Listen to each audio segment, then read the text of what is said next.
बहुत अच्छा किया आपने और हमारे सभी भक्तों का विशेष कृपा है। बहुत बढ़िया, बड़ा आनंद आया। और भगवान हर एक को हर एक चीज़ नहीं देता है। सिर्फ 2 मिनट मुझे सिर्फ जो है 2 मिनट बाद में किसी को कुछ तो किसी को कुछ देता है। तो इसीलिए इंसान को ये समझना चाहिए कि मतलब कि हमको जो दिया है बहुत कुछ दिया है। अब भाई साहब के पास इतनी अच्छी कला है और इतना सुंदर मतलब गायन है, इतना बढ़िया। भगवान करे इनको दिन दूनी रात चौगुनी खूब आगे जाए, खूब सफलता मिले। और क्या कहते हैं कि जो बहुत बड़े बड़े गायक हैं उनके जैसी आपकी प्रतिभा हो, आपका सम्मान हो, आपकी शोहरत हो। महाराज जी, ये हम सभी का सौभाग्य है कि यहाँ पे इस समाज में जो है हम लोग को आमंत्रित किया गया है और बुला के इतना मान सम्मान दिया जा रहा है। ये बहुत बड़ी सौभाग्य है, राधे रानी जी की बहुत बड़ी कृपा है। और आपके आशीर्वाद से बच्चा आपका जो बैठा है, पूरे हिंदुस्तान के अंदर शायद कोई भी ऐसा सिंगर नहीं होगा, बड़े बड़े लखा जी से लेकर के। और मैं आपको बताऊं, दिल्ली शहर में आज टॉप के सिंगर जो हैं उनके साथ आज मुझे बुलाते हैं बजाने के लिए, ऑर्केस्ट्रा जो है। और पूरे हिंदुस्तान में कार्यक्रम आपके आशीर्वाद से हमारी टीम, आपकी टीम चलती है। सब हम सब एक ही हैं। बहुत बड़ी, देखिए ये ईश्वर की बहुत बड़ी कृपा है। मैंने कल एक शायरी बोली थी, रखते हैं औरों के लिए जो प्यार का जज्बा, वो लोग टूट के कभी बिखरा नहीं करते हैं। तो अगर आप सबके अंदर प्यार की भावना भर रहे हैं, लोगों में खुशियां प्रदान कर रहे हैं, वही खुशियां ही हमें जो है। और मैं ये कहूँगा, आयुष कामा यशस कामा, आपके लिए स्पेशल आशीर्वाद है भाई साहब। अनिल जी, हमारी बड़ी बहन जी, आपके लिए, आपका शुभ नाम पवन जी। और आप भाई साहब साउंड पे, ये जीतू भाई हैं, बहुत अच्छा साउंड चलाते हैं। तो आपके लिए स्पेशल मैं कहूँगा, देखिए हम ब्राह्मण हैं, हमको तो भगवान ने कथा दिया है, इसके अलावा हमें कुछ नहीं दिया है। हम आशीर्वाद देते हैं भैया, धन भी दे सकते हैं, भगवान कभी धन बनाएगा धन भी देंगे। महाराज जी आप हीरा हैं, हीरा जी। हीरा कभी अपनी कीमत नहीं बताता, वही आपका हिसाब किताब है। तो मैं कहूँगा, आयुष कामा यशस कामा पुत्र कामस तथैव च आरोग्यम धन कामस्य सर्वे कामा भवन्तु ते। भगवान आपको खूब लंबी आयु प्रदान करें, आपका यश पूरे वर्ल्ड में फैले, पूरे दुनिया में आपकी सफलता हो। आयुष कामा यशस कामा, आपकी संतान खूब अच्छी पढ़ी लिखी हो, खूब एजुकेशन हो, खूब बढ़िया कैरियर हो। आयुष कामा यशस कामा पुत्र कामस तथैव च आरोग्यम धन कामस्य सर्वे कामा भवन्तु ते।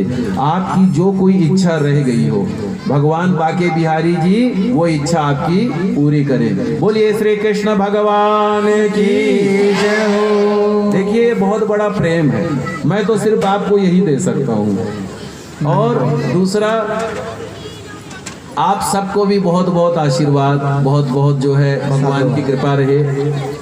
अब जो है हम जो है अजामिल, भगवान ब्राह्मण अजामिल के बारे में हम कथा पढ़ेंगे। उसके बाद में अब नृत्य का ही प्रारंभ हो रहा है समय। अब नृत्य ही नृत्य होगा, आनंद ही आनंद होगा। आप सोच लोगे पंडित जी कथा में इतनी गहराई में चले जाते हैं कि कुछ सुधी बुद्धि ही नहीं रहती है, कुछ पता ही नहीं चलता कहाँ है क्या गए। लेकिन सच बताऊं, आनंद इतना आता है कि मैं उन शब्दों में नहीं कह सकता हूँ। तो कहने का अर्थ क्या है, भगवान की लीला कब आती है पता है? भगवान की लीला आती है भक्तों के बाद में, भक्तों के पहले नहीं आती। भगवान अपने आप को भक्त से ज्यादा नहीं समझते हैं, अपने भक्त को ज्यादा समझते हैं। इसलिए अभी तक भक्तों की कथा चल रही है। अब भक्तों की कथा के बाद में भगवान की लीला प्रारंभ होगी। और अभी आधे घंटे का समय है, जब तक जो है अजामिल उपाख्यान हम लोग पढ़ेंगे और जो है भगवान मानव धर्म के बारे में, स्त्री धर्म के बारे में, गृहस्थ धर्म के बारे में हम लोग कथा के द्वारा जानकारी प्राप्त करेंगे। उसके बाद में भगवान श्री राम जी का बड़ा ही महोत्सव बड़े ही सुंदर ढंग से मनाया जाएगा। और मैं चाहूंगा अनिल जी, एक भजन मैंने सोचा है, राम जी की निकली सवारी, राम जी की लीला है न्यारी।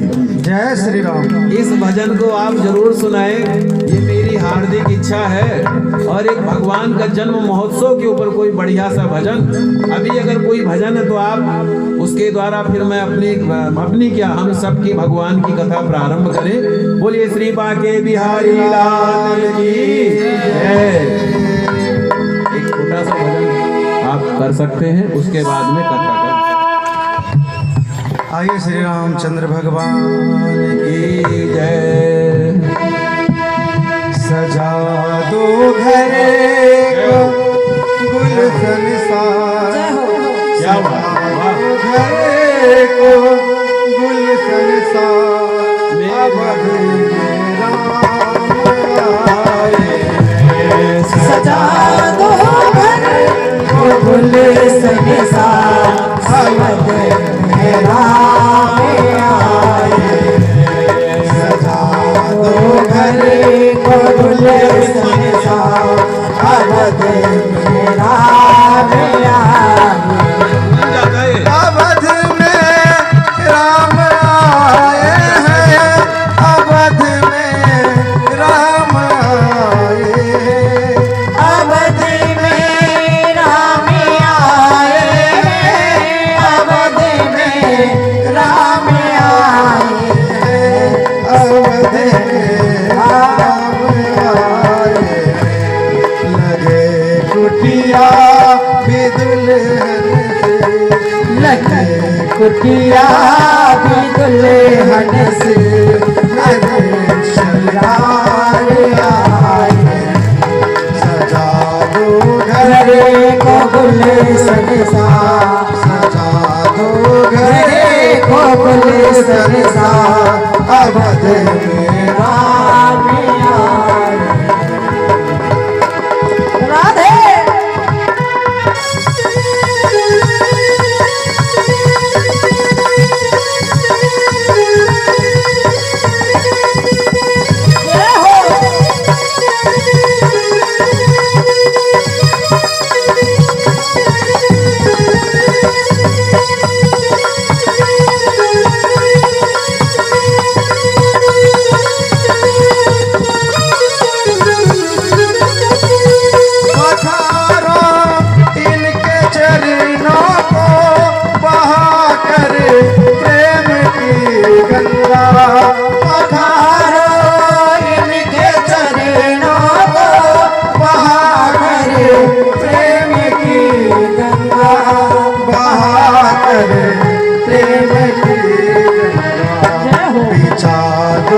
अपनी पलकों को, बिछा दो अपने पलकों को, अवध में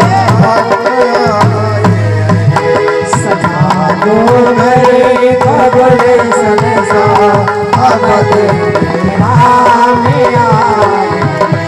सजा दो घरे को गुलशन सा, अवध में राम आए।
आगे है मेरे सरकार, दुआओं का असर है, दुआओं का असर है, अवध मेरा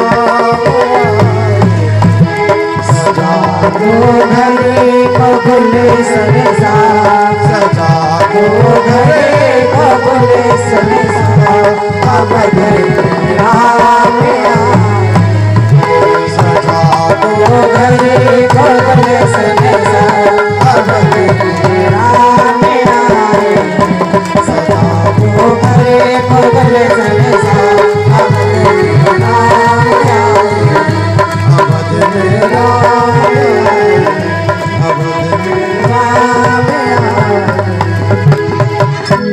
बोलिए सियापति रामचंद्र भगवान की, बोलिए पवन सुत हनुमान जी महाराज की, सभी संतों की, गंगा मैया की। बड़ा ही आनंद है, बड़े ही अभी जो है बस 10-15 मिनट के बाद में हम लोग भगवान श्री राम का जन्मोत्सव मनाएंगे। और अगर आपने दीप प्रज्वलित करने का आपने बनाया है कुछ जो है संकल्प, तो आप दीप भी प्रज्वलित करें। और उसके बाद में हम लोग बड़ी झूम झाम के बड़े ही आनंद पूर्वक जो है भगवान श्री राम का जन्मोत्सव मनाएंगे। और जो भी उपहार आया हो भगवान के लिए या जो कुछ भी यहाँ पर रख करके सबको वितरित किया जाएगा जो भी हो। और उसके बाद में बड़े ही सुंदर ढंग से भगवान का जन्मोत्सव मनाया जाएगा। अभी चलते हैं भक्तों की कथा के ऊपर। बड़ा ही आनंद है, बड़ी ही लीला है। भगवान की लीला में बड़े ही आनंद की प्राप्ति होती है। और भगवान की लीला में आनंद की प्राप्ति तब होती है जब हम मन से भगवान की लीला की ओर हो, हम मन से भगवान की लीला में समक्ष रहें। तो वो चीज जो है हम लोग हैं ही साथ में। भगवान कहते हैं अपने से बड़ा मैं भक्त को मान देता हूँ। भक्त के दो ये भक्त जो भी मुझको पत्र पुष्प प्रेम से अर्पण करता है उसको मैं स्वीकार करता हूँ। तो भावना ये मत रखिएगा कि हम कुछ अच्छा नहीं कर सके, कुछ अच्छा नहीं ला सके। आप ये रखिएगा जो भी परमात्मा ने हमको दिया है, हमने प्रभु को प्रेम पूर्वक जो है भोग लगाया है, वही आपका अमृत है, वही आपका सब कुछ है। बोलिए श्री राधे कृष्ण भगवान की, श्री वृंदावन बिहारी लाल के। अभी अनिल जी आप 15-20 मिनट तक आइए, आराम से कुछ जलपान करना हो कर सकते हैं जब तक जो है कथा चलेगी। देखिए भाई मैं तो संगीतकार हूँ नहीं, मैं तो भाई बोर ही कर सकता हूँ या ज़्यादा से ज़्यादा कथा सुना सकता हूँ। इंसान के जीवन में दो ही वस्तुएं सबसे ज़्यादा रहती हैं, जैसे मैंने कहा एक कथा और एक व्यथा। मेरे जीवन में कथा है तो मुझसे तो आप सुबह से शाम तक कथा सुने, कितना भी सुने मैं कहते कहते अघाऊंगा नहीं।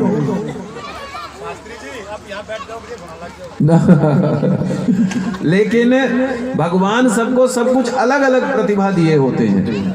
अब जैसे भाई साहब का इतना बढ़िया सुंदर भजन है, इतनी सुंदर आवाज है, इतना, और आप लोग भी कितने भाव और कितने अच्छे हैं।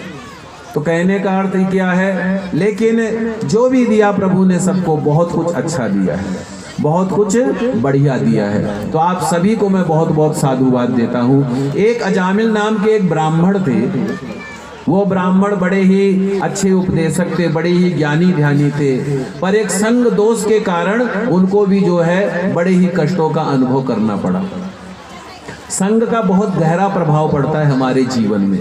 हम जैसी दोस्ती करते हैं ना, वैसा ही हमारा जीवन हो जाता है। भगवान कहते हैं तात स्वर्ग अपवर्ग सुख धर ही तुला एक अंग, तूल नता ही सकल मिली जो सुख लव सतसंग। तो एक जो है संग का प्रभाव कितना गहरा है। एक गलत जगह उठते बैठते हैं, गलत आचरण करके साथ में बैठते हैं। जैसे एक चोर के साथ में हम बैठे हो तो हमारी भी गिनती चोरों में होगी। एक बदमाश के साथ बैठे हो, हमारी भी गिनती बदमाश में होगी। एक जो है लुटेरे के साथ या गलत व्यक्ति के साथ बैठे हो और वहीं पर एक अच्छे इंसान के साथ बैठे हो तो हमारी गिनती भी अच्छे इंसानों में होगी। जैसे कि कोई ब्राह्मण के साथ बैठा हो, ब्राह्मण ही तो माना जाएगा।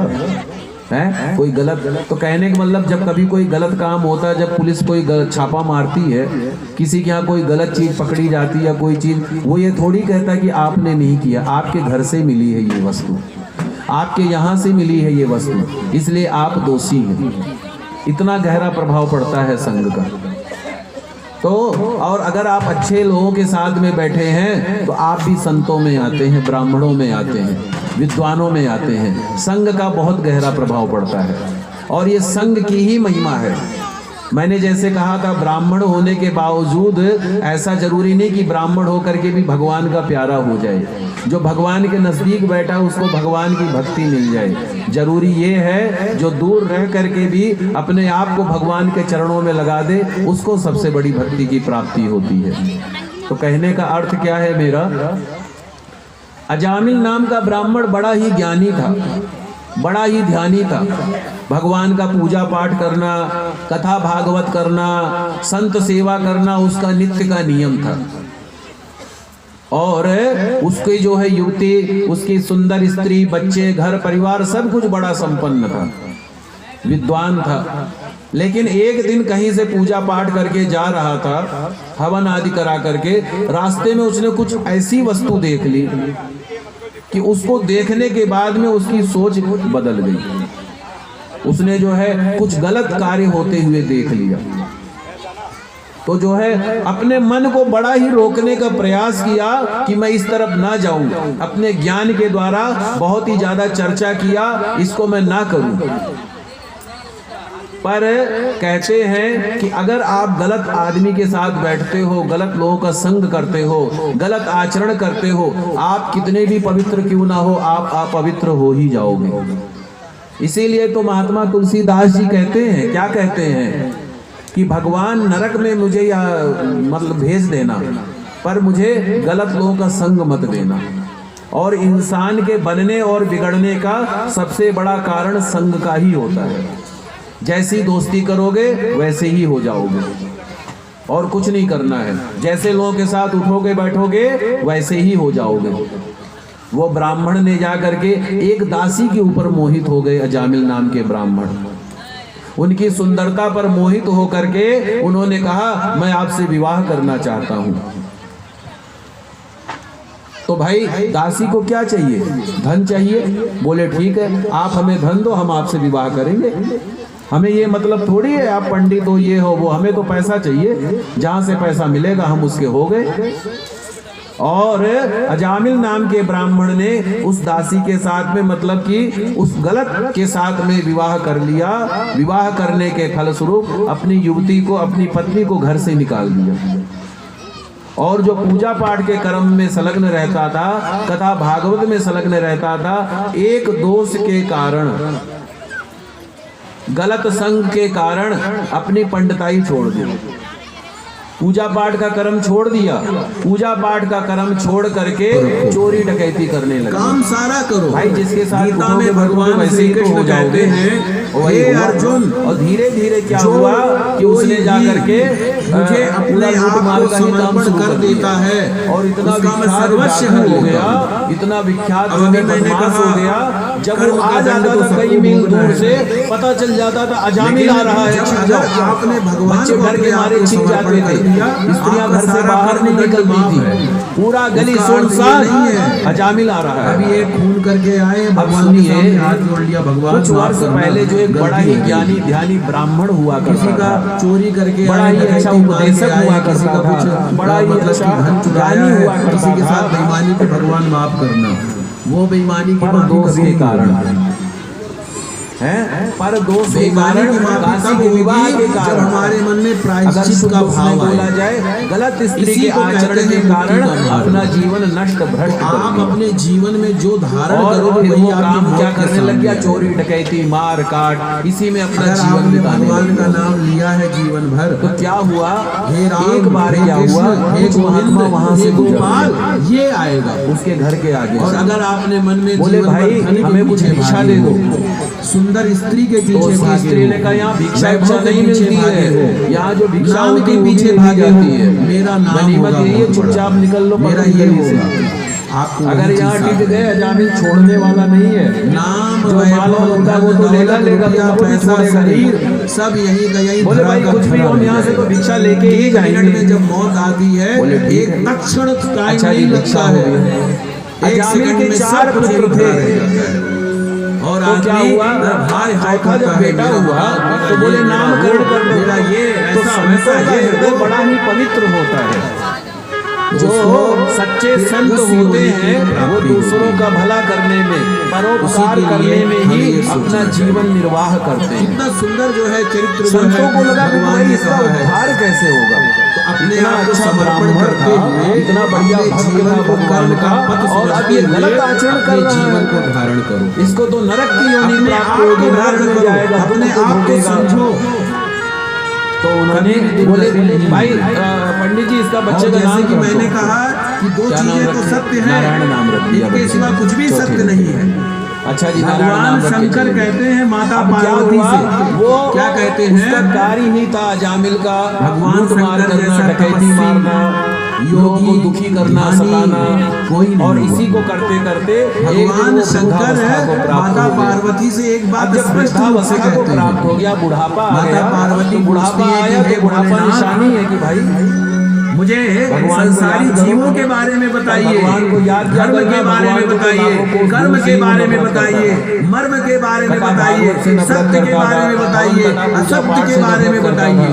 उसका एक ही काम था शिव रक्षण करना, एक ही शराब पीना, मांस खाना, लूट मार करना, डकैती मारना और जो है लोगों को सताना, लोगों को दुखी करना। कहूं मैं अनुभव अपना सतहरि को सबसे ज्यादा इसलिए किससे होता है, सबसे ज्यादा प्यार किससे होता है आदमी को, भगवान हरि के भजन के सिवा कुछ भी सत्य नहीं है।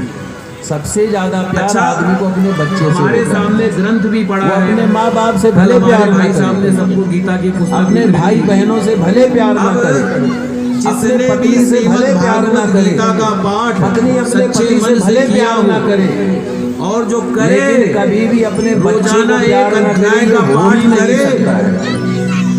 अपने बच्चे के लिए आदमी जी जान सब दी को भी पढ़े, और अगर अपने परिवार का भरण पोषण करने के लिए तो आदमी करता है, और क्यों करता है। मैं कहता हूँ जीवन में क्या हुआ, कभी भी वो परेशानी बच्चे से प्यार तो नहीं करता, लेकिन अपने बच्चे का नाम नारायण रखा। क्या है सुख क्या, इसीलिए पहले जमाने में हर कोई अपने बच्चों का नाम भगवान के नाम ठंड लग रही है, हम ठंड के बारे में सोच रहे हैं, दामोदर, माधव, केशव, हमें गर्मी लग रही है, गर्मी के बारे में सोचे गर्मी है।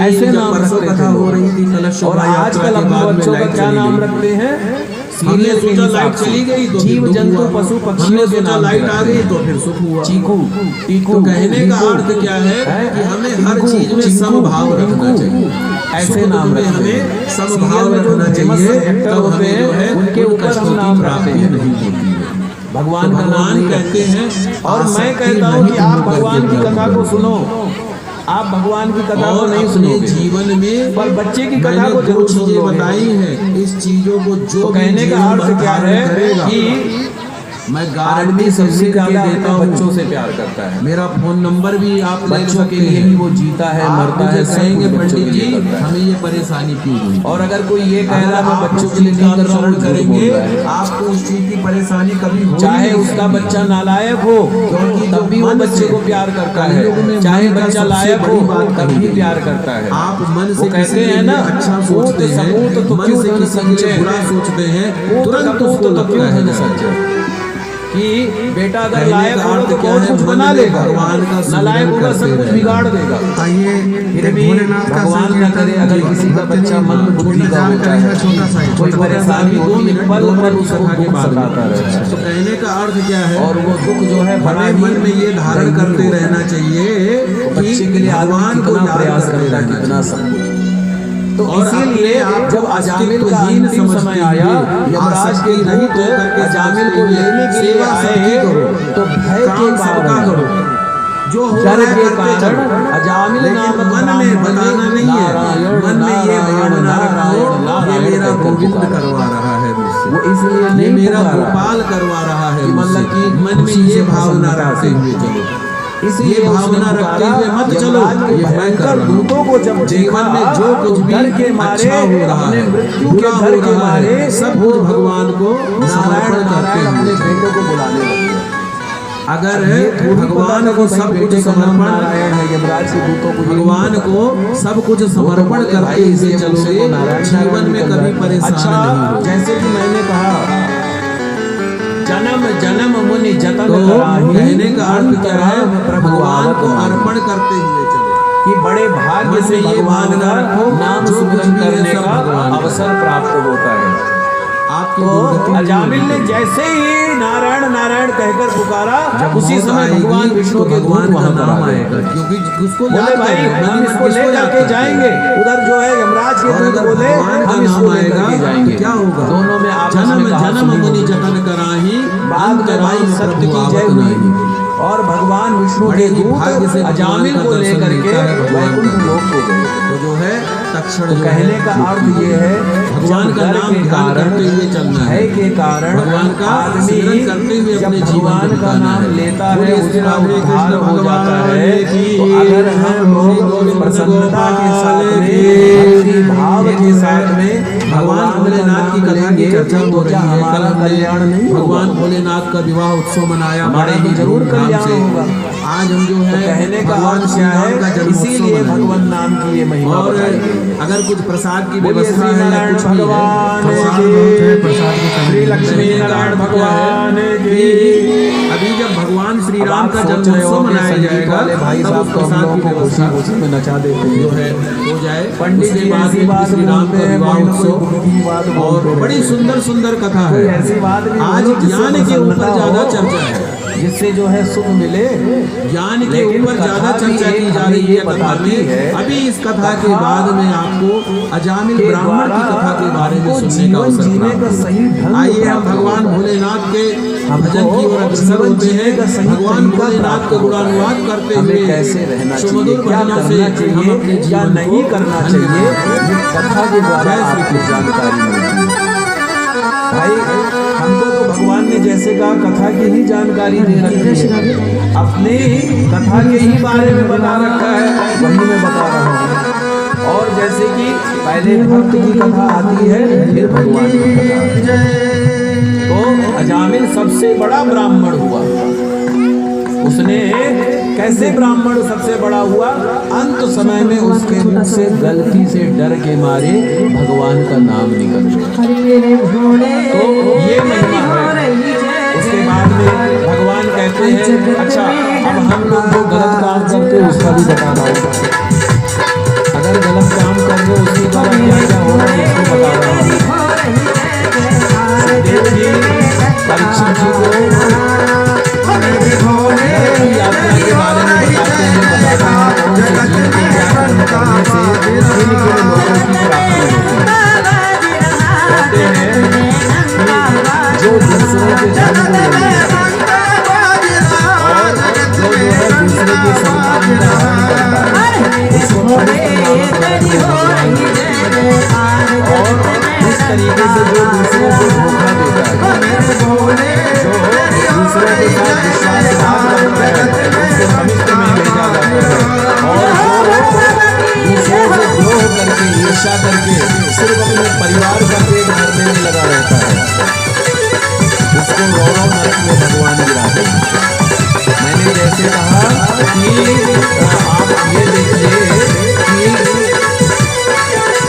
आपको जीवन जीने का तरीका कैसे आना चाहिए। अगर आप अपने परिवार के लिए सिर्फ कमाते हैं, अपने परिवार के घर में ही सिर्फ लगे रहते हैं, दूसरों के बारे में आपका कोई जिज्ञासा नहीं रहती, दूसरों के बारे में आपको ये नहीं रहता कि मेरा पड़ोसी सुखी है, मेरा क्षेत्र सुखी है, दूसरों के दुख से आपका कोई लेना देना नहीं होता, सिर्फ अपने आप से ही लेना देना होता है। मैं बन जाऊं, मेरा मकान बन जाए, दुकान बन जाए, लेकिन जब ये मन में भावना आए मेरे पड़ोसी का भी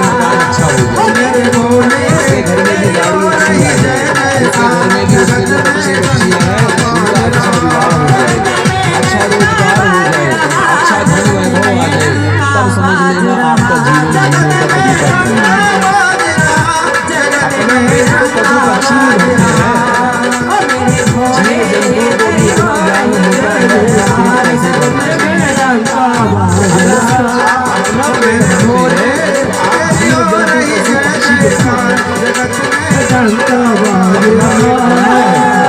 पेट भरने के साथ साथ, अपना भला चाहने के साथ साथ दूसरों का भी भला चाहना है, तभी हमारा जीवन धन्य होता है। और जो कहते हैं, जो हिंसा आदि कार्य करता है उसको घोर नरकों की यात्रा देखनी पड़ती है। और इस तरीके से भगवान बताते हैं कि पाप करने से पहले 1000 बार सोचना चाहिए, उसके बारे में ये जानना चाहिए, समझना चाहिए हम ये जो कर्म कर रहे हैं इसका दंड हमें बहुत ही भयानक भोगना पड़ेगा। एक गरुड़ पुराण होता है, वो कई लोग कहते हैं कि भाई घर में नहीं रखना चाहिए, कई लोग कहते हैं महाभारत घर में नहीं रखना चाहिए। तो मैं ये कहना चाहूँगा, महाभारत हमें क्या सिखाती है और रामायण हमें क्या सिखाती है। रामायण हमें सिखाती है क्या हमें करना चाहिए, ये जितने भी कार्यकर्ता एक बार हाजिरी तो लगाओ ठाकुर जी के नाम की। हमें कैसा आचरण करना चाहिए, कैसा हमें जीवन जीना चाहिए, पिता के लिए, पुत्र के लिए, भाई के लिए, पत्नी के लिए, बहन के लिए। अगर आपको सीखना हो हमें पत्नी के साथ कैसा व्यवहार करना चाहिए, पत्नी के साथ कैसा व्यवहार करना चाहिए, पिता की सेवा कैसे करनी चाहिए, माँ की सेवा कैसे करनी चाहिए, भाई की सेवा कैसे करनी चाहिए, बहन की सेवा कैसे करनी चाहिए, दोस्त के साथ कैसा व्यवहार करना चाहिए, समाज के साथ कैसा व्यवहार करना चाहिए। रामायण पढ़ो, रामायण के द्वारा हमें इतने ज्ञान की प्राप्ति होती है। मानव धर्म का समूल संस्कृति के बारे में अगर जान रहे हो रामायण से बड़ा कोई ज्ञान नहीं। और अगर हमें ये सोचना चाहिए कि हमें क्या नहीं करना चाहिए, पिता के साथ में, माँ के साथ में, भाई के साथ में, बहन के साथ में, दोस्त के साथ में, समाज के साथ में, देश के साथ में हमें क्या नहीं करना चाहिए। तो महाभारत देखो, महाभारत पढ़ो। एक भाई ने एक भाई के लिए सुई की नोक बराबर भी जमीन ना दे करके महाभारत का युद्ध करवा दिया। और एक भाई ने अपने त्याग के द्वारा, अपने तपस्या के द्वारा, अपने साधना के द्वारा, अपने धर्म के द्वारा लंका पर विजय प्राप्त करा दी, अयोध्या में राज्य घोषित करवा दिया। ये रामायण के द्वारा हमें पता चलता है। तो अब एक बात बताइए, महाभारत पढ़ना चाहिए। महाभारत कोई ऐसी बात नहीं है कि महाभारत धर्म की महाभारत होगी, ज्ञान है। अब जैसे कि मैं आपको कुछ ऐसी भी बातें बताया हूँ, अभी तो उन्होंने अच्छे तरीके से आप सबसे मुक्त करवाया, मैंने आप सबको कथा सुनाई। आप कह रहे हो पंडित जी को कथा में इतना आनंद कर नहीं पाते पंडित जी, लेकिन सच्चाई में देखा जाए तो ये भी एक ज्ञान की बहुत ही बड़ी विशिष्ट परिभाषा है। तो कहने अब आता है गरुड़ पुराण। गरुड़ पुराण का पाठ जो है जब होता है उसमें ये अच्छे तरीके से बताया गया है, कौन सा आदमी कैसा कर्म करता है, उसको कैसी कैसी योनियां प्राप्त होती हैं, कैसा कैसा पाप भोगना पड़ता है, बड़े ही स्पष्ट अक्षरों में बताया गया है। व्यक्ति के जीवन जीने हुए जब व्यक्ति गर्भ में आता है, बच्चा जब पेट में आता है और जब जीवन धारण करता है और जब किसी आदमी की देह छूटती है, जन्म से पहले मृत्यु के बाद जीवन के बारे में अगर हमें कोई जानकारी चाहिए तो हमें गरुड़ पुराण से मिलती है। तो हम कैसे कहें कि भाई महाभारत बुरा है, गरुड़ पुराण बड़ा है, बुरा है। तो कहने का अर्थ क्या है कि अगर आपको ये पता होगा कि हमें इस काम को करने से ये काम होगा, जैसे कि हम रोड पर गाड़ी चला रहे हैं ट्रैफिक पुलिस वालों की तरफ से ये हिदायत रहती है, भारत सरकार की तरफ से ये हिदायत रहती है, हेलमेट पहन के चलाओ। लेकिन हम लोग, कई लोग कहते हैं बाल खराब हो जाएगा, है मेरा रूप खराब हो जाएगा, क्या हेलमेट लगाना। और जब एक्सीडेंट होता है तो कितना बड़ा भयानक एक्सीडेंट होता है। तो वो तो अच्छे के लिए कहती है ना कि हेलमेट लगाओ। ऐसे जब हम रोड पर गाड़ी चलाते कहते इन नियमों का पालन करो। कोई लोग करता है, कई लोग नहीं करते। तो कहने का अर्थ क्या है, यही हमें पुराण और शास्त्र भी बताता है। क्या करो क्या ना करो, आपके किन कामों को करने से क्या होगा क्या नहीं होगा, ये हमें पुराणों से, शास्त्रों से सीखने को मिलता है। और उसका सबसे बड़ा ग्रंथ श्रीमद् भागवत गीता है। श्रीमद् भागवत गीता में ये भगवान कहते हैं कि जीवन कैसे जीना चाहिए। और मैं अपने जीवन की सत्य बात बताता हूं।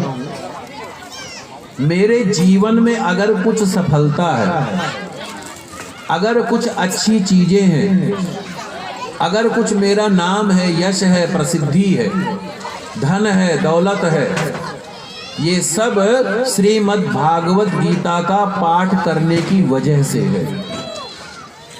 श्रीमद् भागवत गीता का पाठ आप पाठ के साथ साथ पढ़ो, समझो। कई सालों से हम लोग गीता पढ़ रहे हैं, रामायण पढ़ रहे हैं, महाभारत पढ़ रहे हैं, पर हमने उसको समझा नहीं है। सत्यनारायण भगवान की कथा होती है तो आजकल कई लोग कहते हैं पंडित जी जल्दी फ्री कर दो। और कथा की क्या कहना, हवन आदि भी होता है, पंडित जी जल्दी फ्री कर दो। कितनी देर में, कितना देर लगेगा पंडित जी आप बताओ। नहीं नहीं, कम से कम में लगा दो, अच्छी दक्षिणा दे दूंगा जितना कम समय लगाओगे। हाँ अच्छा। तो जो ब्राह्मण जितना कम समय में पूजा करवा दे, जितने कम साधन में फ्री कर दे, उस ब्राह्मण को लोग कहते बहुत अच्छा। और जो ब्राह्मण विधि विधान कराने लग गया, सामान मंगवा दिया, बहुत पंडित जी खर्चा करवाते हैं, बहुत कलापते हैं। अब न सुनने वाले को न सुनाने वाले को कोई फर्क ही नहीं पड़ता है। क्या कहा क्या नहीं सुना, कोई फर्क ही नहीं। एक जो है, एक मर्यादा, एक दायित्व निभाने के लिए कि भैया घर खरीदे, हवन कराना चाहिए, हवन करा लो। गृह प्रवेश की पूजा होती है, करा लो। अब ये नहीं पता करने कराने का रीजन क्या है, न बताने वाले को ये जानकारी होती है कि भैया ऐसे ऐसे करना चाहिए, न करने वाले को जानकारी होती है।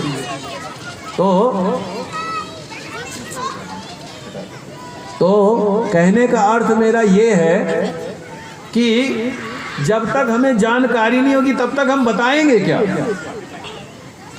तो कहने का अर्थ ये है, सत्यनारायण भगवान की कथा हम कई सालों से सुनते आ रहे हैं। और जो जल्दी से जल्दी, लेकिन अगर सत्य में देखा जाए, वाकई में विधि विधान से सत्यनारायण भगवान की कथा हो 3-4 घंटा लग जाएगा। अब कौन इतना समय लगाए। हाँ करण जी।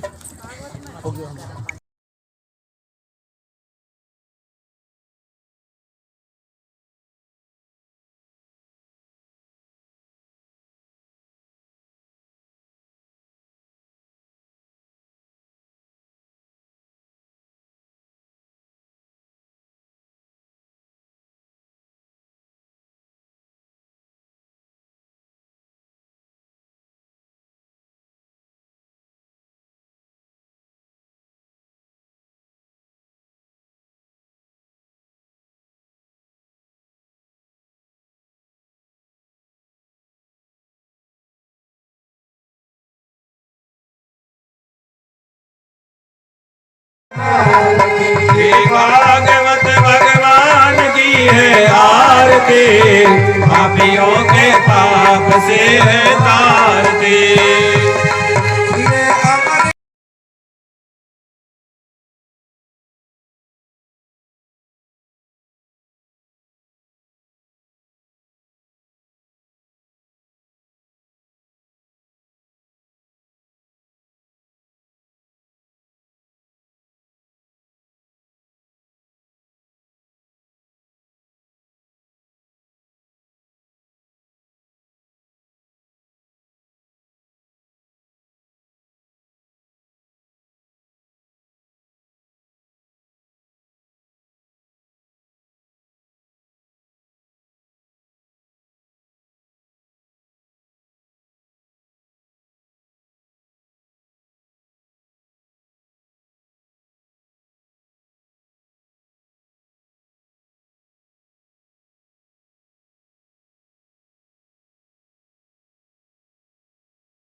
श्री महापुराणाय नमः चंदनानि नेत्राणि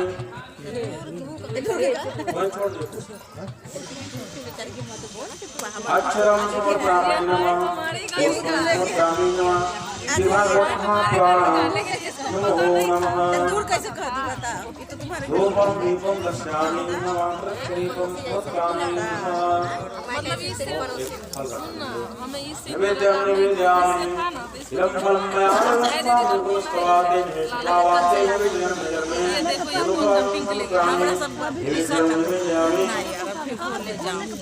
खोले जाऊं बता जो खोल दे मगर ना खोल